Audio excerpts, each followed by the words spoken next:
다 같이 사도신경 하심으로 2021년도 2월 16일 화요일 온라인 새벽기도회 하나님께 올려드리겠습니다. 전능하사 천지를 만드신 하나님 아버지를 내가 믿사오며 그 외아들 우리 주 예수 그리스도를 믿사오니 이는 성령으로 잉태하사 동정녀 마리아에게 나시고 본디오 빌라도에게 고난을 받으사 십자가에 못 박혀 죽으시고 장사한 지 사흘 만에 죽은 자 가운데서 다시 살아나시며 하늘에 오르사 전능하신 하나님 우편에 앉아 계시다가 저리로서 산자와 죽은 자를 심판하러 오시리라. 성령을 믿사오며 거룩한 공회와 성도가 서로 교통하는 것과 죄를 사하여 주시는 것과 몸이 다시 사는 것과 영원히 사는 것을 믿사옵나이다. 아멘. 찬송가 361장 찬송하시겠습니다. 찬송가 361장입니다.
하나님 아버지 감사합니다. 주님 오늘도 새날을 허락하시고 주님께서 은혜를 주시지 아니하면 한순간도 살 수 없는 존재임을 깨닫게 하시고 다시 한번 이 새벽부터 주님 앞에 머리를 숙이게 하심을 감사합니다.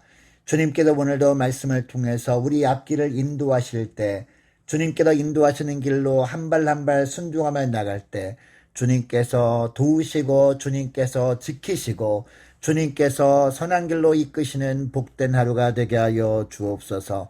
감사드리오며 우리 주 예수 그리스도의 이름으로 기도드리옵나이다. 아멘. 하나님의 말씀은 열왕기상, 구약성경 열왕기상 18장 41절부터 46절까지 말씀입니다. 자, 우리 함께 41절부터 합독하시겠습니다. 시작. 엘리야가 아합에게 이르되 올라가서 먹고 마시소서. 큰 비 소리가 있나이다. 아합이 먹고 마시러 올라가니라.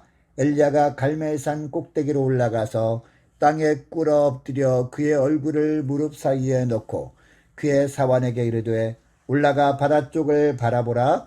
그가 올라가 바라보고 말하되 아무것도 없나이다. 이르되 7번까지 다시 가라. 7번째 이르러서는 그가 말하되 바다에서 사람의 손만한 작은 구름이 일어나나이다. 이르되 올라가 아합에게 말하기를 비에 막히지 아니하도록 마차를 갖추고 내려가소서 하라 하니라. 조금 후에 구름과 바람이 일어나서 하늘이 캄캄해지며 큰 비가 내리는지라. 아합이 마차를 타고 이스라엘로 가니 여호와의 능력이 엘리야에게 임하매 그가 허리를 동이고 이스라엘로 들어가는 곳까지 아합 앞에서 달려갔더라. 아멘. 오늘날 우리가 사는 세상에서 일반적인 사람들은 오늘보다 내일이 더 나은 삶을 살 수 있을 것이라는 기대로 살아갑니다. 그러나 대부분 실망만 합니다. 희망적인 소식보다 절망적인 소식들이 훨씬 많이 들리기 때문입니다. 여러분, 이런 환경에서 우리에게 가장 필요한 것이 무엇일까요?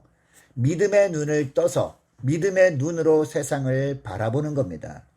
세상을 우리 시각이 아니라 주님의 시각으로 보는 것이 필요하다는 것입니다. 육신의 눈으로 보면 대부분 부정적으로 보입니다. 불가능한 상황처럼 보입니다. 그러나 믿음의 눈으로 보면 가능성이 열립니다. 우리 심령 속에 숨겨진 믿음이 하나님의 신호를 볼 수 있게 해주기 때문입니다. 여러분, 믿음의 사람은 어떤 사람입니까? 광야의 메마른 땅에서도 큰 강물이 흐르는 미래를 보는 사람들입니다. 믿음의 사람은 캄캄한 절망의 상황 속에서도 내일의 희망을 노래하는 사람들입니다. 믿음의 사람들은 고난 속에서도 장차 회복시켜 주실 축복의 미래를 하나님의 시각으로 보면서 하나님께 감사 찬송하는 사람들입니다. 그러므로 고통과 혼돈의 이 시대를 살고 있는 우리에게 가장 필요한 것은 다른 것이 아니라 바로 믿음이라는 것을 알 수 있습니다. 여러분, 엘리야가 활동했던 시대는 정말 암울한 시대였습니다. 하나님의 백성들은 영적으로 타락하여서 우상을 숭배하고 있었습니다. 심지어 왕까지 바알을 숭배하고 있었습니다. 바알이 비를 내리는 신으로 여기고 숭배했던 것이죠. 그래서 하나님은 3년 6개월 동안 기근을 주심으로 말미암아 비를 내리게 하는 참신은 하나님밖에 없음을 보여주신 것이었습니다. 그러나 아합 왕은 깨닫지 못합니다. 그래서 하나님은 기근이 끝날 무렵에 엘리야를 다시 아합 왕에게 보내십니다. 그리고 갈멜산 위에서 바알과 아세라의 선자들을 모으게 하시고 엘리야와 영적 전쟁을 치르십니다. 여러분, 38절을 보면 이 영적 전쟁에서 어떻게 됩니까? 엘리야가 간절히 기도했을 때 하나님의 불이 임했습니다. 이렇게 함으로 말미암아 하나님만이 참 신이심을 친히 보여주셨습니다. 그러나 여러분, 엘리야 선자에게는 한 가지 해결해야 할 숙제가 남아 있었습니다. 어떤 숙제입니까? 극심한 가뭄으로 고통받고 있는 하나님의 백성들에게 하늘에 비를 내리게 하는 일이었습니다. 그런데 이미 하나님께서는 열왕기상 18장 1절에서 엘리야에게 말씀하셨습니다. 너는 가서 아합에게 보이라. 내가 비를 지면에 내리라 라고 하신 것이죠. 여기서 우리는 이렇게 생각할 수 있습니다. 하나님이 약속하셨으면 굳이 기도하지 않더라도 당연히 이루어질 것이 아닌가라고 여길 수 있다는 것입니다.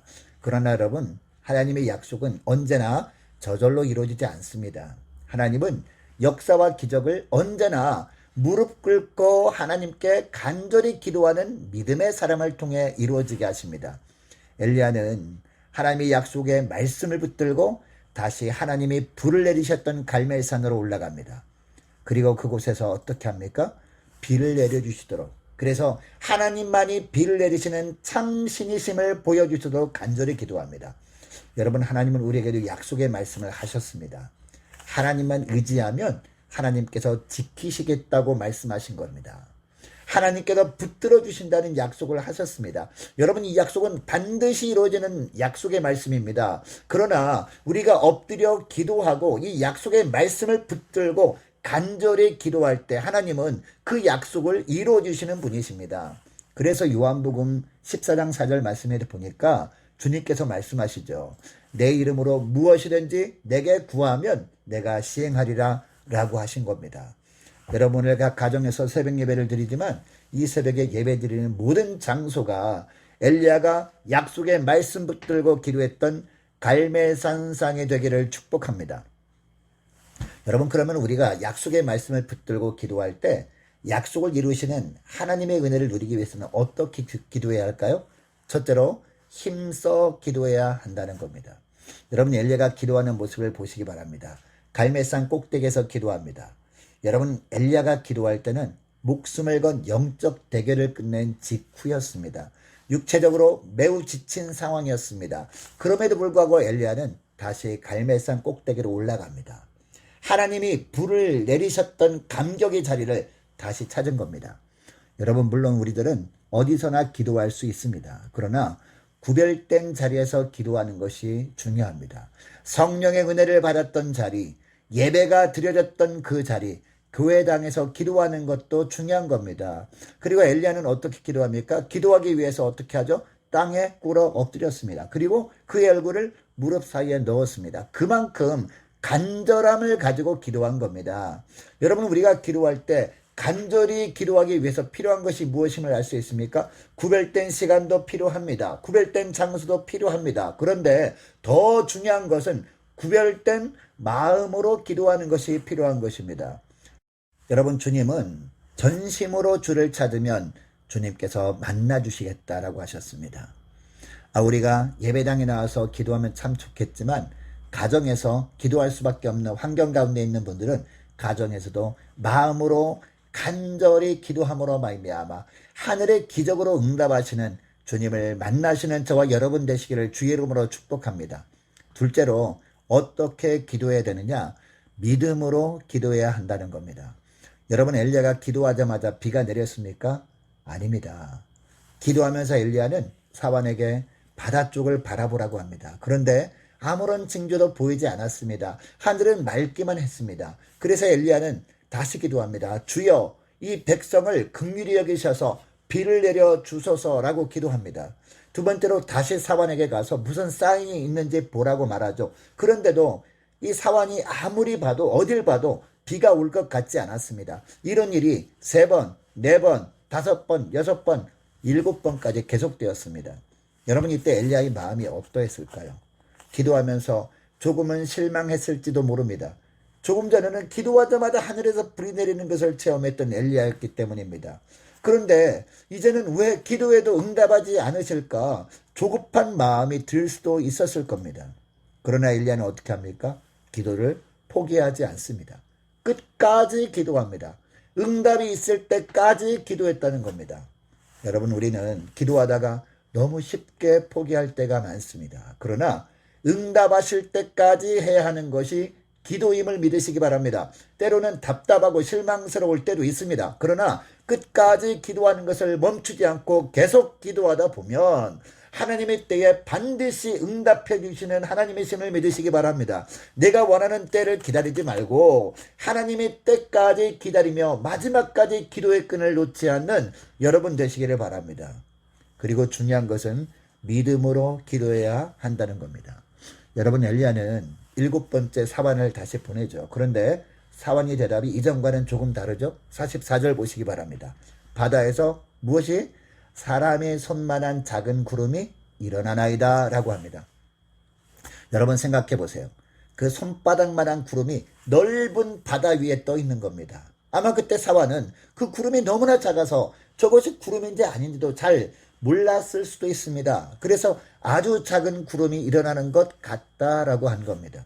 어쩌면 사환이 잘못 봤을 수도 있었습니다. 그냥 무시해도 아무 문제가 되지 않을 정도였을 겁니다. 그러나 엘리야가 어떤 반응을 보입니까? 44절 하반절 말씀에 보면 올라가 아합에게 말하기를 비에 막히지 아니하도록 마차를 갖추고 내려가소서 하라 라고 합니다. 여러분, 3년이 넘도록 비가 오지 않았던 땅이었습니다. 그런데 그 뜨거운 태양 아래 무릎 꿇고 기도하는 엘리야와 사환이 본 것은 무엇이었습니까? 손바닥만한 지극히 작은 구름이었습니다. 그런데 엘리야는 그 손바닥만한 작은 구름을 보고도 큰 비가 내릴 것을 믿음으로 바라보았다는 겁니다. 마차가 가지 못할 정도로 엄청난 비가 퍼부을 것을 믿음의 눈을 뜨고 본 겁니다. 여러분 이것이 바로 하늘의 기적을 맛보는 비결인 줄 믿으시기 바랍니다. 여러분, 하나님은 기도하는 엘리야를 다 보고 계셨습니다. 그리고 3년 반 동안이나 비가 오지 않아서 기근으로 고통받고 있던 백성들도 다 보고 계셨습니다. 그런데 하나님이 비를 내려주신 이유는 물론 엘리야의 기도를 들으신 것입니다. 정확히 말하면 엘리야가 드린 믿음의 기도를 보시고 그 믿음에 응답하셨다는 사실입니다. 여러분, 엘리야도 처음 기도할 때부터 이런 믿음이 생긴 것은 아니었을 겁니다. 그러나 처음과 똑같은 마음으로 끝까지 간절히 기도하다 보니까 이런 믿음이 생긴 겁니다. 믿음의 눈으로 하나님이 하실 일을 보게 된 겁니다. 지금은 비록 작은 구름이지만 주님께서 엄청난 비구름으로 변하게 하셔서 큰 비가 오게 하실 것을 확신하게 된 겁니다. 사랑하는 여러분, 오늘도 주님은 손바닥만한 작은 구름을 보고도 큰 비가 내릴 것을 볼 수 있는 믿음의 사람을 통해서 하늘의 기적을 일으키시길 원하시는다는 것을 믿으시기 바랍니다. 비록 지금 삶이 힘들고 불확실하고 어렵더라도 여러분 부르짖어 기도하십시오. 결코 환경이나 문제에 초점을 맞추지 마시고 전능하신 하나님께 초점을 맞추고 기도해 보시기 바랍니다. 하나님은 어렵고 힘든 그 환경과 문제까지 다 합력하여 선을 이루게 하시는 전능하신 주님이심을 믿으시기 바랍니다. 지금 내 앞에 보이는 것이 손바닥만한 작은 구름일지라도 실망하지 말고 그 작은 구름이 큰 비를 내리는 엄청난 구름이 될 것을 믿음으로 바라보시며 끝까지 기도함으로 말미암아 하늘의 기적을 맛보시는 저와 여러분 되시기를 주의 이름으로 축복합니다. 자, 오늘 말씀을 기억하면서 함께 기도하길 원하는 것은요, 이렇게 기도했으면 좋겠습니다. 하나님, 어려운 환경이나 문제를 만나도 낙심하기보다 하나님은 모든 상황에서 합력하여 선을 이루시는 분임을 믿는 믿음의 종들 되게 하여 주옵소서. 하나님, 약속의 말씀을 붙들고 기도할 때 응답이 없다고 포기하지 않게 하여 주옵소서. 응답이 보잘것없어 보여도 그것이 더 큰 응답으로 나타날 것을 믿고 끝까지 기도함으로 말미암아 하늘의 기적을 맛보며 살아갈 수 있도록 축복하여 주옵소서. 간절히 기도했으면 좋겠습니다. 계속 기도할 것은 김경자 권사님과 박미경 권사님이 빠른 회복을 위해서 오늘 이 시간에도 간절히 기도해 주시기 바랍니다.